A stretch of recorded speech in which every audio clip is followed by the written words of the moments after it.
Summer hair style. Hello ಸ್ನೇಹಿತರೆ, good morning, welcome back to our channel. ನಾನು ನಿಮ್ಮ ಪ್ರೀತಿಯ ಪವಿತ್ರ. ಎಲ್ಲರೂ ತುಂಬ ಚೆನ್ನಾಗಿದ್ದೀರ ಅಂತ ಭಾವಿಸ್ತಾ ಇವತ್ತಿನ ದಿನದ ವ್ಲಾಗನ್ನು ನಾನು ನಿಮ್ಮ ಜೊತೆ ಶೇರ್ ಮಾಡ್ಕೊಳ್ತಾ ಇದ್ದೀನಿ. ಸ್ನೇಹಿತರೆ, ಇವಾಗ ಟೈಮ್ ಬಂದುಬಿಟ್ಟು ಆಲ್ರೆಡಿ 9 o'clock ಆಗ್ತಾ ಬಂತು.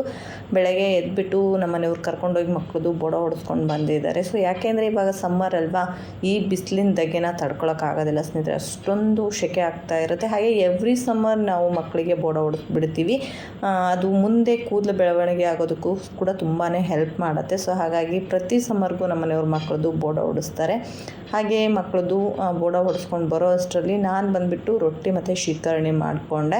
ಸೊ ರೊಟ್ಟಿ ಮಾಡ್ತಾಯಿದ್ದೆ, ಇನ್ನೂ ಸ್ವಲ್ಪ ರೊಟ್ಟಿ ಇತ್ತು. ನಮ್ಮ ಮನೆಯವ್ರ ಬೇರೆ ಕೆಲಸಕ್ಕೆ ತುಂಬಾ ಟೈಮ್ ಆಗ್ತಿದೆ ಅಂತ ಹೇಳ್ಬಿಟ್ಟು ಅದರಲ್ಲಿ ನಾನು ರೊಟ್ಟಿ ಮಾಡ್ತಾಯಿದ್ದೆ ಅಂತ ಹೇಳ್ಬಿಟ್ಟು ಎರಡು ಮಕ್ಕಳಿಗೂ ಅವರೇ ತಲೆ ಸ್ನಾನ ಮಾಡಿಸಿ ನೆಕ್ಸ್ಟ್ ಅವರು ಕೂಡ ಸ್ನಾನ ಮಾಡಿಕೊಂಡು ಬ್ರೇಕ್ಫಾಸ್ಟ್ ಮಾಡಿಕೊಂಡು ಹೋದರು. ಫಸ್ಟ್ ಬಂದುಬಿಟ್ಟು ರೊಟ್ಟಿ ಮತ್ತು ಮಾವಿನ ಹಣ್ಣಿನ ಶೀಕರಣೆ ಮಾಡಿದ್ದೀನಿ. ಮಾವಿನ ಹಣ್ಣಿನ ಶೀಕರಣೆ ಎಲ್ಲದಕ್ಕೂ ಒಳ್ಳೆ ಕಾಂಬಿನೇಷನ್ ಅಂತಲೇ ಹೇಳ್ಬೋದು. ರೊಟ್ಟಿ, ಚಪಾತಿ, ದೋಸೆ, ಪೂರಿ, ಸ್ವೀಟು ಎಲ್ಲದಕ್ಕೂ ಒಳ್ಳೆ ಕಾಂಬಿನೇಷನ್ ಆಗಿರುತ್ತೆ. ಸೊ ನಾವು ಒಬ್ಬಟ್ಟು ರೀಸೆಂಟಾಗಿ ಊಟ ಮಾಡಿದ್ವಲ್ವ, ಸೊ ಹಾಗಾಗಿ ಇವತ್ತು ಒಬ್ಬಟ್ಟು ಮಾಡಲಿಲ್ಲ.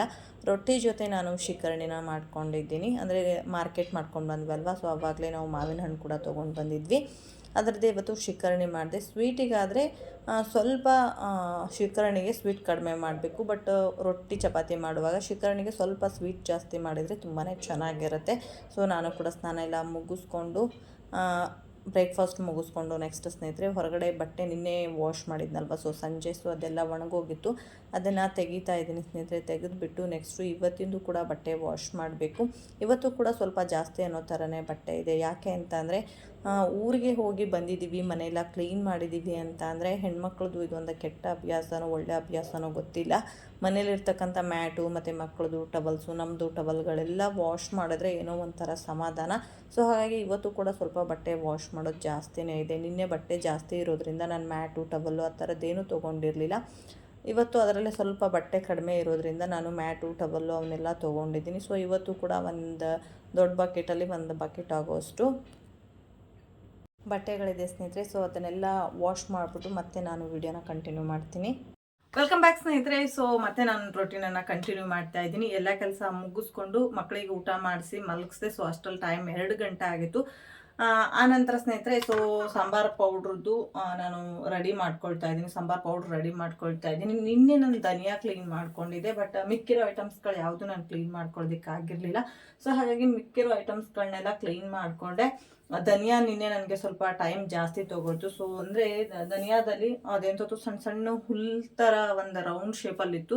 ಸೊ ಅದೇನೇ ಜಾಸ್ತಿ ಇತ್ತು, ಅದನ್ನೆಲ್ಲ ಕ್ಲೀನ್ ಮಾಡೋಷ್ಟರಲ್ಲಿ ನನಗೆ ಸ್ವಲ್ಪ ಟೈಮ್ ಕೂಡ ಜಾಸ್ತಿ ಆಯಿತು. ಹಾಗೆ ಬಟ್ಟೆ ಕೂಡ ತುಂಬ ಇತ್ತಲ್ವ, ಸೊ ಅಲ್ಲಿಗೆ ನಾನು ಏನು ಮಾಡಿದೆ, ಮಿಕ್ಕಿರೋದನ್ನು ಇವತ್ತು ಎಲ್ಲ ನೋಡ್ಕೊಂಡಿದ್ದೀನಿ. ಸೊ ಇದರಲ್ಲಿ ಯಾವುದ್ರಲ್ಲೂ ಏನೂ ಜಾಸ್ತಿ ಇರಲಿಲ್ಲ, ಬಟ್ ಧನಿಯಾದಲ್ಲಿ ಮಾತ್ರ ನನಗೆ ಯಾವಾಗಲೂ ಮಣ್ಣು ಹೆಂಟೆಗಳು ಮಾತ್ರ ಸಿಗ್ತಾಯಿತ್ತು. ಬಟ್ ಈ ಸರಿ ಸ್ವಲ್ಪ ಕಸ ಜಾಸ್ತಿ ಅನ್ನೋ ಥರನೇ ಸಿಕ್ತು. ಅದನ್ನೆಲ್ಲ ಕ್ಲೀನ್ ಮಾಡ್ಕೊಳ್ಳೋದು ಸ್ವಲ್ಪ ಟೈಮ್ ಆಯಿತು. ಸೊ ಇವಾಗ ನಾನು ಸಾಂಬಾರು ಪೌಡ್ರ್ ರೆಡಿ ಮಾಡ್ಕೊಳ್ಳೋದಕ್ಕೆ ಏನೆಲ್ಲ ಸಾಮಗ್ರಿಗಳು ಬೇಕು ಅದನ್ನೆಲ್ಲ ಜೋಡಿಸ್ಕೊಂಡಿದ್ದೀನಿ. ಟೋಟಲಾಗಿ 22 ಐಟಮ್ಗಳನ್ನ ನಾನು ತೊಗೊಂಡಿದ್ದೀನಿ. ಸೊ 22 ಐಟಮ್ಗಳಲ್ಲಿ 1.5 ವರ್ಷ ನನಗೆ ಸಾಂಬಾರು ಪೌಡ್ರ್ ಮಾಡೋ ಒಂದು ನೆಸೆಸಿಟಿ ಇರೋದಿಲ್ಲ. ಸೊ ನಾನು 1.5 ವರ್ಷಕ್ಕೊಂದ್ಸಾರಿ ಅಥವಾ 1 ವರ್ಷಕ್ಕೊಂದ್ಸಾರಿ ನಾನು ಮಾಡ್ಕೊಳ್ತೀನಿ. ಸೊ ಈ ಮಾಡಿರೋ ಸಾಂಬಾರು ಪೌಡ್ರಲ್ಲಿ ಅತ್ತೆಗೂ ಸಹ ಕೊಟ್ಟು ಕಳಿಸ್ತೀನಿ, ಅಮ್ಮಂಗೂ ಸಹ ಕೊಟ್ಟು ಕಳಿಸ್ತೀನಿ. ಸೊ ನಾನು ಒಬ್ಬಳೇ ಯೂಸ್ ಮಾಡೋದು ಅನ್ನೋ ಹಾಗಿದೆ. 2 years ಅಂತೂ ಬರುತ್ತೆ. ಸೊ 2 yearsವರೆಗೂ ಇಟ್ರೂ ಕೂಡ ಒಂದು ಚಿಕ್ಕ ನುಸಿ, ಒಂದು ಚಿಕ್ಕ ಹುಳುನು ಕೂಡ ಆಗದೆ ಇರೋ ರೀತಿ ಹೇಗೆ ನಾವು ಸಾಂಬಾರು ಪೌಡ್ರನ್ನ ರೆಡಿ ಮಾಡ್ಕೊಳ್ಳೋದು ಅನ್ನೋದನ್ನು ನಾನು ನಿಮ್ಮ ಜೊತೆ ಶೇರ್ ಮಾಡ್ಕೊಳ್ತೀನಿ ಸ್ನೇಹಿತರೆ. ಸೊ ನಾನು ಅಷ್ಟೊಂದಾಗಿ ಟೈಟಾಗಿ ಒಂದು ಕವರಲ್ಲಿ ಆ ಥರ ಏನಿಲ್ಲ, ಆರಾಮಾಗಿ ಒಂದು ಸ್ಟೀಲ್ ಬಾಕ್ಸಲ್ಲೇ ಹಾಕಿಟ್ಟಿರ್ತೀನಿ. ಸೊ ಒಂದು ಚಿಕ್ಕ ನುಸಿನೂ ಕೂಡ, ಒಂದು ಹುಳುನೂ ಕೂಡ ಆಗಿರೋದಿಲ್ಲ. ಅಂದರೆ ನಾವು ಸಾಂಬಾರು ಪೌಡ್ರ್ ಮಾಡಬೇಕು ಅಂತ ಅಂದರೆ ಅಷ್ಟು ಸಮಾಧಾನವಾಗಿ ಒಂದು ಫುಲ್ ಡೇ ಹೋಗುತ್ತೆ, ಪರವಾಗಿಲ್ಲ. ಸೊ ಸಮಾಧಾನವಾಗಿ ನಾವು ಇದನ್ನೆಲ್ಲ ಫ್ರೈ ಮಾಡ್ಕೊಳ್ಳೋದ್ರಲ್ಲಿ, ಅಂದರೆ ಇದನ್ನೆಲ್ಲ ನಾವು ಡ್ರೈ ರೋಸ್ಟ್ ಮಾಡ್ಕೊಳ್ಳೋದ್ರಲ್ಲೇ ಸೊ ಅದು ಅಡುಗೆ ಇರುತ್ತೆ. ಸೊ ನಾವು ಆ ಥರವಾಗಿ ಗ್ಯಾಸ್ ಸ್ಟವ್ ಒಂದು ಉರಿನ ಜಾಸ್ತಿ ಇಟ್ಕೊಂಡು ಬೇಗ ಅನ್ನೋ ಥರ ಮಾಡ್ಕೊಂಡ್ವಿ ಅಂತ ಅಂದರೆ ನಮಗೆ ಅಷ್ಟು ದಿನ ಅದು ಬರೋದಿಲ್ಲ. ಸೊ ಒಂದು ಲೋ ಮತ್ತು ಮೀಡಿಯಮ್ ಮಧ್ಯದಲ್ಲಿ ಇಟ್ಕೊಂಡು ನಾವು ಇದೆಲ್ಲ ಐಟಮ್ಸ್ಗಳನ್ನ ನಾವು ಚೆನ್ನಾಗಿ ಫ್ರೈ ಮಾಡಿಕೊಂಡು ನಾವು ಜೀನಿಗೆ ಏನಾದರೂ ಹಾಕಿಸ್ಕೊಂಡು ಬಂದ್ವಿ ಅಂತಂದರೆ ನೀವು 2 ವರ್ಷ ಇಟ್ರೂ ಕೂಡ ಒಂದು ಚಿಕ್ಕ ನುಸಿನೂ ಕೂಡ ಆಗೋದಿಲ್ಲ ಸ್ನೇಹಿತರೆ. ಸೊ ಇವಾಗ ನಾವು ಒಂದು ದಿನ ಏನಾದರೂ ಕಷ್ಟಪಟ್ಟು ಸಾಂಬಾರು ಪೌಡ್ರ್ ರೆಡಿ ಮಾಡ್ಕೊಂಡ್ವಿ ಅಂತ ಅಂದರೆ ಸೊ 1 ವರ್ಷದವರೆಗೂ ನಾವು ಸಾಂಬಾರ್ಗೆ ಏನು ಮಾಡಬೇಕು ಅನ್ನೋ ಚಿಂತೆನೇ ಇರಲ್ಲ. ಸೊ ಇದನ್ನ ನೀವು ರಸಮ್ಗೆ ಯೂಸ್ ಮಾಡ್ಬೋದು, ಯಾವುದೇ ರೀತಿಯ ಸಾಂಬಾರ್ಗೂ ಕೂಡ ಯೂಸ್ ಮಾಡ್ಬೋದು. ಈ ಕಟ್ಟಿನ ಸಾಂಬಾರ್ಗೆ ಎಮರ್ಜೆನ್ಸಿ. ಸೊ ಕಟ್ಟಿನ ಸಾಂಬಾರ್ ಅಂದರೆ ಆಲ್ಮೋಸ್ಟ್ ಆಲ್, ಅಂದರೆ ಒಬ್ಬಟ್ಟು ಸಾಂಬಾರ್ ಅಂದರೆ ಆಲ್ಮೋಸ್ಟ್ ಆಲ್ ಎಲ್ಲರೂ ಏನು ಮಾಡ್ತಾರೆ ಅಂದರೆ ಸ್ವಲ್ಪ ಈ ಥರದ ಐಟಮ್ಸ್ಗಳನ್ನ ಹಾಕಿ ಮೆಣಸಿನ್ಕಾಯಿ ಎಲ್ಲ ಫ್ರೈ ಮಾಡಿಬಿಟ್ಟು ಮಾಡ್ತಾರೆ. ಸೊ ಟೈಮ್ ಅದೇನೋ ಆ ಥರ ಮಾಡಿದ್ರೇ ಅದು ಒಂಥರ ಡಿಫ್ರೆಂಟ್ ಟೇಸ್ಟೇ ಇರುತ್ತೆ. ಸೊ ಸಾಂಬಾರ್ ಪೌಡ್ರ್ ಮನೇಲಿ ಇದ್ರೂ ಕೂಡ ಆ ಥರ ಮಾಡಿದರೆ ಅದೇನೋ ಒಬ್ಬಟ್ಟು ಸಾಂಬಾರ್ ಅಂತ ಅನ್ಸ್ಕೊಳ್ಳುತ್ತೆ. ಸೊ ಆ ಥರ ಫೀಲ್ ಇರುತ್ತೆ ನಮ್ಗೆಲ್ಲರಿಗೂ. ಒಂದು ವೇಳೆ ಎಮರ್ಜೆನ್ಸಿ ನಮಗೆ ಆ ಥರ ಮಾಡೋಕ್ಕಾಗಲಿಲ್ಲ ಅಂದಾಗ ನೀವು ಸಾಂಬಾರ್ ಪೌಡ್ರ್ ರೆಡಿ ಮಾಡಿಟ್ಕೊಂಡಿರ್ತಾರಲ್ವ, ಸೊ ಇದನ್ನು ಹಾಕಿದ್ರೇ ಸಾಕು. ಸೊ ಅದೆಲ್ಲ ಫಿಲ್ ಆಗಿಬಿಡುತ್ತೆ. ಸೊ ಅಷ್ಟು ಟೇಸ್ಟಿಯಾಗಿ ಒಳ್ಳೆ ಅರೋಮಾ ಬರೋ ರೀತಿ ನಾನು ಸಾಂಬಾರ್ ಪೌಡ್ರನ್ನ ರೆಡಿ ಮಾಡಿ ತೋರಿಸ್ತಾ ಇದ್ದೀನಿ ಸ್ನೇಹಿತರೆ. ಸೊ ಇವಾಗಲೂ ಕೂಡ ಇಷ್ಟೆಲ್ಲ ರೆಡಿ ಮಾಡ್ಕೊಂಡಿದ್ದೀನಿ ಸ್ನೇಹಿತರೆ. ಸೊ ಇವಾಗ ಇದನ್ನು ಫ್ರೈ ಮಾಡ್ಕೊಳ್ಳೋಣ. ಹಾಗೆ ಇದು ಎಷ್ಟೆಷ್ಟು ಗ್ರಾಮ್ ತಗೊಂಡಿದ್ದೀನಿ, 1 kg ಧನಿಯಾಗೆ ನಾನು ಯಾವ್ಯಾವುದು ಐಟಮ್ಸ್ಗಳನ್ನ ನಾನು ಎಷ್ಟು ತಗೊಂಡಿದ್ದೀನಿ ಅಂತ ಹೇಳ್ಬಿಟ್ಟು ನನ್ನ ಇನ್ನೊಂದು ಚಾನಲ್ ಅಂದರೆ ಅಪ್ಪಾಜಿ ಅಡುಗೆ ಮನೆ ಯೂಟ್ಯೂಬ್ ಚಾನಲಲ್ಲಿ ಖಂಡಿತ ಶೇರ್ ಮಾಡ್ಕೊಳ್ತೀನಿ. ಸೊ ಇದರ ಫುಲ್ ಬಯೋಡೇಟಾ ಬಂದ್ಬಿಟ್ಟು ಅಪ್ಪಾಜಿ ಅಡುಗೆ ಮನೆ ಯೂಟ್ಯೂಬ್ ಚಾನಲಲ್ಲಿ ಇರುತ್ತೆ.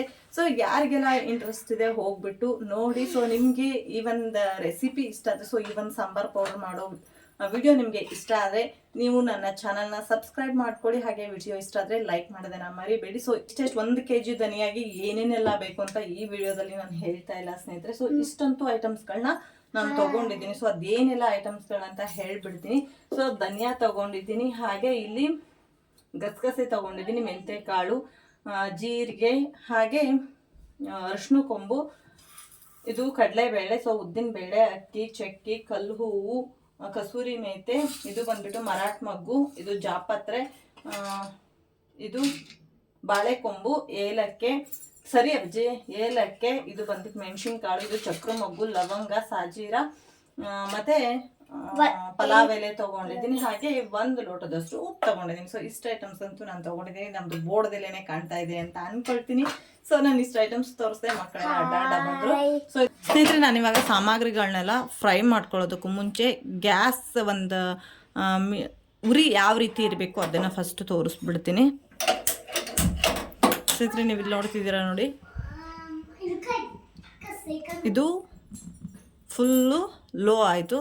ಸೊ ಇದು ಮೀಡಿಯಮ್ ಆಯಿತು. ಸೊ ಮೀಡಿಯಮ್ ಲೋ ಮಧ್ಯೆ ಇರಬೇಕು, ಅಂದರೆ ಇಷ್ಟು ಉರಿಯಲ್ಲಿ ಇರಬೇಕು. ನಾವು ಸಾಂಬಾರ್ ಪೌಡ್ರದ ಐಟಮ್ಸ್ಗಳು ಏನೆಲ್ಲ ಇದೆ, ಸೊ ಅದಿಷ್ಟು ಫ್ರೈ ಮಾಡ್ಕೊಳ್ಳೋವರೆಗೂ ಗ್ಯಾಸ್ ಇದೇ ಒಂದು ಫ್ಲೇಮಲ್ಲೇ ಇರಬೇಕು. ಇದಕ್ಕಿಂತ ಹೆಚ್ಚು ಆಗಬಾರ್ದು, ಇದಕ್ಕಿಂತ ಕಡಿಮೆನೂ ಆಗಬಾರ್ದು ಸ್ನೇಹಿತರೆ. ಸೊ ನಾನಿವಾಗ ಧನಿಯಾನ ಫ್ರೈ ಮಾಡ್ಕೊಳ್ಳೋದಕ್ಕೆ ಹಾಕ್ಕೊಂಡಿದ್ದೀನಿ. 1 kg ಧನಿಯಾನ ನಾನಲ್ಲಿ 4 ರಿಂದ 5 ಟೈಮ್ ಹಾಕ್ಕೊಂಡು ಫ್ರೈ ಮಾಡ್ಕೊಳ್ತೀನಿ. ಸೊ ಜಾಸ್ತಿ ಹಾಕ್ಕೊಂಡು ಫ್ರೈ ಮಾಡೋ ಹಾಗಿಲ್ಲ. ಸೊ ಸ್ವಲ್ಪ ಕ್ವಾಂಟಿಟಿಯಲ್ಲಿ ಹಾಕ್ಕೊಂಡು ಫ್ರೈ ಮಾಡಬೇಕು. ಉರಿ ಬಂದ್ಬಿಟ್ಟು ನೀವು ನೋಡ್ತಾ ಇರ್ಬೋದು ಅದೇ ಲೆವೆಲಲ್ಲಿ ಇರಬೇಕು, ಜಾಸ್ತಿ ಉರಿ ಕೂಡ ಆಗೋ ಹಾಗಿಲ್ಲ. ಹಾಗೆ ಸ್ನೇಹಿತರೆ, ನಾನು ನಿನ್ನೆ ನೈಟ್ ಮಲ್ಕೊಂಡಾಗ ನನಗೆ ಒಂದು ಕನಸು ಬಿದ್ದಿತ್ತು. ಸೊ ಆ ಕನಸಲ್ಲಿ ನನಗೆ ತುಂಬ ಬೇಕಾದವರೊಬ್ಬರು ಡೆತ್ ಆಗೋಗಿದ್ರು. ಹಾಗಂತ ಹೇಳ್ಬಿಟ್ಟು ನನ್ನ ಕನಸಲ್ಲಿ ಅಳ್ತಾ ಇದೆ. ಸೊ ಅಳ್ತಾ ಇರುವಾಗ ನನ್ನ ಎಚ್ಚರ ಆಯಿತು. ಸೊ ಎಚ್ಚರ ಆಗಿ ನೋಡಿದ್ರೆ ನಿಜವಾಗ್ಲೂ ಅಳ್ತಾ ಇದ್ದೀನಿ. ಅಂದರೆ ಅದೊಂಥರ ಅಟ್ಯಾಚ್ಮೆಂಟು. ಮನಸ್ಸಿಗೆ ತುಂಬ ಹತ್ತಿರ ಆಗಿರೋರಿಗೆ ಏನಾದರೂ ಕಷ್ಟ ಸಮಸ್ಯೆ ಅಂದಾಗ ಕಣ್ಣಲ್ಲಿ ನೀರು ಬರೋದು ಸಹಜ. ಸೊ ನಾನು ರಿಯಲ್ ಆಗಿ ಅಳ್ತಾ ಇದ್ನಲ್ವ, ಸೊ ಸಡನ್ ಆಗಿ ಎಚ್ಚರ ಆಯಿತು ನನಗೆ. ಸೊ ಆಮೇಲೆ ಕಣ್ಣೆಲ್ಲ ಒರೆಸ್ಕೊಂಡು ಮಲ್ಕೊಂಡೆ. ಹಾಗೆ ಕನಸುಗಳ ಬಗ್ಗೆ ಹೇಳಬೇಕು ಅಂತ ಅಂದರೆ, ಕನಸಲ್ಲಿ ಯಾರಾದರೂ ಡೆತ್ ಆದರೆ ಸೊ ಅದು ಒಳ್ಳೇದು ಅಂತ ಹೇಳ್ತಾರೆ. ಅಂದರೆ ನಮ್ಮ ಕನಸಲ್ಲಿ ಯಾರು ಡೆತ್ ಆಗಿರ್ತಾರೋ ಅವ್ರಿಗೆ ಒಳ್ಳೇದು ಅಂತ ಹೇಳ್ತಾರೆ. ಬಟ್ ಡೆತ್ ಆಗಿರೋರು ಮತ್ತೆ ಬದುಕಿ ಬಂದರೆ ಅವ್ರಿಗೇನೋ ಮುಂದೆ ಕಷ್ಟ ಇದೆ ಅಂತ ಅರ್ಥ. ಸೊ ಕನಸುಗಳೇ ಹಾಗೆ ಅಲ್ವಾ, ತುಂಬಾ ವಿಚಿತ್ರ. ಕೆಲವೊಬ್ಬರಿಗೆ ಕನಸುಗಳಲ್ಲಿ ನಂಬಿಕೆ ಇರಲ್ಲ, ಕೆಲವೊಬ್ಬರಿಗೆ ಕನಸುಗಳೇ ಮುನ್ಸೂಚನೆಯಾಗಿ ಅರ್ಥ ಕೊಡುತ್ತೆ ಸ್ನೇಹಿತರೆ. ಸೊ ನಾನು ಕೂಡ ನಂಬ್ತೀನಿ ಕನಸುಗಳನ್ನ. ಇವಾಗ ಕನಸುಗಳಲ್ಲಿ ಯಾರಾದರೂ ಡೆತ್ ಆಗಿದ್ದಾರೆ ಅಂತಂದರೆ ಅವ್ರಿಗೆ ಅದು ಒಳ್ಳೆಯದು. ಡೆತ್ ಆಗಿಬಿಟ್ಟು ಮತ್ತೆ ವಾಪಸ್ ಬದುಕಿ ಬಂದರು ಅಂದರೆ ಅವ್ರಿಗೆ ಏನೋ ಕಷ್ಟ ಅಥವಾ ಏನೋ ತೊಂದರೆ ಇದೆ ಅಂತ ಅರ್ಥ. ಕೆಲವೊಬ್ಬರು ನೀರು ಕಂಡಾಗ ಸೊ ಅದು ಒಳ್ಳೆ ಸಂಕೇತ ಅಂತ ಹೇಳ್ತಾರೆ. ಬಟ್ ನನ್ನ ಅನುಭವದ ಪ್ರಕಾರ ಕನಸಲ್ಲಿ ನೀರು ಕಂಡ್ರೆ ಕಣ್ಣೀರಂತೂ ಕಟ್ಟಿಟ್ಟ ಬುತ್ತಿ ಸ್ನೇಹಿತರೆ. ಸೊ ನಾನು ಇದನ್ನು ತುಂಬ ಸರಿ ಪರೀಕ್ಷೆ ಮಾಡಿದ್ದೀನಿ. ಯಾವತ್ತಾದರೂ ನನ್ನ ಕನಸಲ್ಲಿ ನೀರು ಕಂಡಿತ್ತು, ಸಮುದ್ರ ಕಂಡಿತ್ತು, ಆ ಥರ ಏನಾದರೂ ಕಂಡಿತ್ತು ಅಂದರೆ ಖಂಡಿತ ನನಗೆ 3 ದಿನದೊಳಗಡೆ ನನಗೇನಾದರೂ ದುಃಖ ಆಗಿರೋಂಥ ವಿಷಯ ಕೇಳ್ತೀನಿ. ಇಲ್ಲಾಂದರೆ ಯಾವುದೋ ಒಂದು ಸಣ್ಣ ಪುಟ್ಟ ಕಾರಣಕ್ಕೋಸ್ಕರನಾದರೂ ನಾನು ಕಣ್ಣೀರು ಹಾಕ್ತೀನಿ. ಸೊ ಕೆಲವೊಬ್ಬರು ಹೇಳ್ತಾರೆ ನದಿ ಹೊಳೆ ನೀರು ಬಂದರೆ ತುಂಬಾ ಒಳ್ಳೆಯದು ಅಂತ ಹೇಳ್ತಾರೆ. ಸೊ ನನ್ನ ವಿಷಯದಲ್ಲಿ ಅದು ಯಾವಾಗಲೂ ಅಶುಭ ಅಂತಾನೆ, ನನಗೆ ಏನಾದರೂ ಒಂದು ವಿಷಯ ಕಣ್ಣೀರು ಹಾಕ್ತಾನೆ ಇರ್ತೀನಿ. ಇನ್ನು ಕನಸಲ್ಲಿ ಹಾವು ಕಂಡ್ರೆ ತುಂಬಾ ಒಳ್ಳೆಯದು ಸ್ನೇಹಿತರೆ. ಸೊ ಏನಾದರೂ ಒಂದು ಒಳ್ಳೆ ಸೂಚನೆಗಳಿದ್ದಾಗ ಕನಸುಗಳಲ್ಲಿ ಹಾವು ಕಾಣಿಸ್ಕೊಳ್ಳುತ್ತೆ. ಇನ್ನು ಮದುವೆ ಆಗಿಬಿಟ್ಟು ಒಂದು ಸಂಸಾರ ಸ್ಟಾರ್ಟ್ ಮಾಡ್ತಿರ್ತಾರಲ್ವ, ಅಂಥವ್ರಿಗೆ ಏನಾದರೂ ಕನಸಲ್ಲಿ ಹಾವು 2 ಸಾರಿ ಕಚ್ಚಿದ್ರೆ ಅವರು ತಾಯಿ ಆಗೋ ಚಾನ್ಸಸ್ ಇರುತ್ತೆ. ಸೊ ಇದು ಹೆಣ್ಮಕ್ಳಿಗೆ ಇದು ನನಗೂ ಕೂಡ ಅನುಭವಕ್ಕೆ ಬಂದಿದೆ. ಅಂದರೆ ನನ್ನ ಮಗನ ಪ್ರೆಗ್ನೆಂಟ್ ಇರೋದಕ್ಕೂ ಮುಂಚೆ ನನ್ನ ಕನಸಲ್ಲಿ ಹಾವು ಬಂದ್ಬಿಟ್ಟು 2 ಟೈಮ್ ನನಗೆ ಕಚ್ಚೋಗಿತ್ತು. ಸೊ ಅದಾಗಿ 15 ಡೇಸ್ ಒಳಗಡೆ ಅನಿಸುತ್ತೆ. ಸೊ ನನಗೆ ನೀರು ನಿಂತಿದ್ದು, ನನ್ನ ತಾಯಿಯಾಗಿದ್ದು. ಸೊ ಆ ಥರ ಮುನ್ಸೂಚನೆಗಳನ್ನು ಕೊಡ್ತಿರುತ್ತೆ. ಹಾಗೆ ಕನಸಲ್ಲಿ ಹೆಣ್ಣು ದೇವ್ರುಗಳು ಬಂದರೆ ತುಂಬಾ ಒಳ್ಳೆಯದು. ಅಲ್ಲೂ ಕೂಡ ನಾವು ಏನಾದರೂ ಒಂದು ಒಳ್ಳೆಯದನ್ನು ಕೇಳ್ತೀವಿ ಅಂತಲೇ ಅರ್ಥ. ಹಾಗೆ ಚಿಕ್ಕ ಮಕ್ಕಳು ಬರಬಾರ್ದು ಅಂತ ಹೇಳ್ತಾರೆ ಕನಸಲ್ಲಿ. ಸೊ ಚಿಕ್ಕ ಮಕ್ಕಳು ಬಂದರೆ ಅವರು ದೆವ್ವಗಳು ಅಂತ ಹೇಳ್ತಾರೆ. ಸೊ ಅದಷ್ಟು ನನಗೆ ಗೊತ್ತಿಲ್ಲ. ಸೊ ನನಗಿಷ್ಟು ಕನಸುಗಳ ಬಗ್ಗೆ ಒಂದು ಹೋಪ್ ಇದೆ. ಅಂದರೆ ನೀರು ಕಂಡಾಗ, ಅಥವಾ ಈ ಥರ ಹಾವು ಕಚ್ಚಿರೋದು, ಅಥವಾ ಹಾವು ಕಂಡಾಗ, ದೇವ್ರುಗಳು ಕಂಡಾಗ, ಈ ಥರದ್ದೆಲ್ಲ ನನಗೆ ಕಂಡಾಗ ನನಗೆ ಒಳ್ಳೇದು ಕೆಟ್ಟದ್ದು ಎರಡದ್ದು ಅನುಭವಗಳಾಗಿದೆ. ಸೊ ನಿನ್ನೆ ನನಗೆ ಆ ಕನಸು ಬಿತ್ತಲ್ವ. ಸೊ ಹಾಗಾಗಿ ಆ ಒಂದು ವಿಷಯನ ನಾನು ನಿಮ್ಮ ಜೊತೆ ಮಾತಾಡ್ತಾ ಧನಿಯಾನ ಫ್ರೈ ಮಾಡ್ಕೊಳ್ತಾ ಇದ್ದೀನಿ.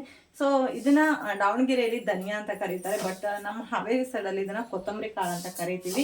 ಸೊ ನಾನು ಕೊತ್ತಂಬರಿ ಕಾಳು ಅಂತಲೇ ಹೇಳ್ಬಿಡ್ತೀನಿ. ಸೊ ಕೊತ್ತಂಬರಿ ಕಾಳನ್ನ ಫ್ರೈ ಮಾಡ್ಕೊಳ್ತಾ ಇದ್ದೀನಿ. ಸೊ ಲೈಟಾಗಿ ಅದು ಅರೋಮ ಬರ್ತಾ ಇದೆ. ಸೊ ಚೆನ್ನಾಗಿ ಫ್ರೈ ಆಗಬೇಕು, ಗಮ್ಮಂತ ಪರಿಮಳ ಬರಬೇಕು, ಅದೆಲ್ಲ ಕಲರ್ ಚೇಂಜ್ ಆಗಬೇಕು, ಅಲ್ಲಿವರೆಗೂ ಅದನ್ನು ಫ್ರೈ ಮಾಡ್ಕೊಳ್ಬೇಕು ಅಂದರೆ ನಿಜವಾಗ್ಲೂ ತುಂಬ ಟೈಮ್ ಬೇಕು ಸ್ನೇಹಿತರೆ. ಕರಿಬೇವನ್ನು ತೋರಿಸ್ಲಿಲ್ಲ ಸ್ನೇಹಿತರೆ. ಸೊ ಕರಿಬೇವು ತೊಳೆದ್ಬಿಟ್ಟು ಈ ಒಂದು ಇದ್ರೊಳಗಡೆ ಸ್ಟ್ರೈನರಲ್ಲಿ ಹಾಕಿ ಇಟ್ಟಿದ್ದೀನಿ. ಸೊ ಒಂದು ಬಿಗಿ ಹಿಡಿಯಲ್ಲಿ 1 ಹಿಡಿಯಷ್ಟು ಕರಿಬೇವನ್ನು ನಾನು ತೊಗೊಂಡಿದ್ದೀನಿ. ಸೊ ಇದು ಒಳ್ಳೆ ಹೊಸದಾಗಿ ಬಿಟ್ಟಿರ್ತಕ್ಕಂಥ ಕರಿಬೇವು. ಎಲ್ಲ ಹಳೇದೆಲ್ಲ ಉದುರೋಗ್ಬಿಟ್ಟು ಹೊಸದಾಗಿ ಕರಿಬೇವು ಸ್ಟಾರ್ಟ್ ಆಗಿತ್ತು. ಸೊ ಊರಿಂದ ತೊಗೊಂಡು ಬಂದಿದ್ದು ತುಂಬಾ ಯೂಸ್ ಆಯಿತು ಅಂತ ಅಂದ್ಕೊಳ್ತೀನಿ. ಹಾಗೆ ನಾವೇನೋ ಒಂದು ಕೆಲಸ ಮಾಡ್ತಿರ್ತೀವಿ ಅಂದರೆ ಮಕ್ಕಳನ್ನ ಕಂಟ್ರೋಲ್ ಮಾಡೋದು ತುಂಬ ಕಷ್ಟ ಸ್ನೇಹಿತರೆ. ಯಾಕೆಂದರೆ ಚಿಕ್ಕ ಮಕ್ಕಳು ತಿಳುವಳಿಕೆ ಇರೋದಿಲ್ಲ. ಅದರಲ್ಲೂ ಅಣ್ಣ ತಂಗಿ ಅಕ್ಕ ತಮ್ಮ ಇದ್ದಾರೆ ಅಂದರೆ ಸಿಕ್ಕಾಪಟ್ಟೆ ಜಗಳ ಬೇರೆ ನಡೀತಾ ಇರುತ್ತೆ. ಸೊ ನಮ್ಮ ಮನೆಯಲ್ಲಿ ಅಂತಲ್ಲ, ಎಲ್ಲರ ಮನೆಯಲ್ಲೂ ಅಷ್ಟೇ ಮಕ್ಕಳಿದ್ದಾರೆ ಅಂತಂದರೆ ಜಗಳ ಮಾಡೋದು ಸರ್ವಸಾಮಾನ್ಯ.